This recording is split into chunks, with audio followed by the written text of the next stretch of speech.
नमस्कार.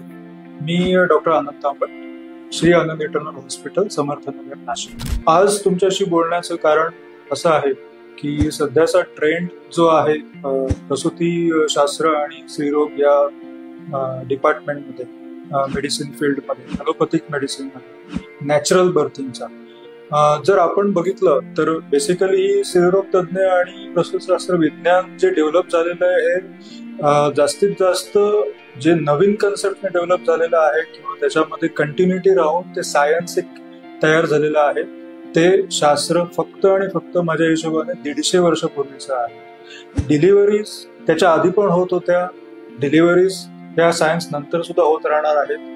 पण मग आधीच्या डिलिव्हरी कशा होत होत्या आणि आता कशा होत आहेत याच्यामधलं जर आपण एक विश्लेषण केलं तर याच्यामध्ये खूप खूप खूप सायंटिफिकली एक प्रकारचा गुंता तयार होऊन खूप वेगवेगळ्या प्रकारचे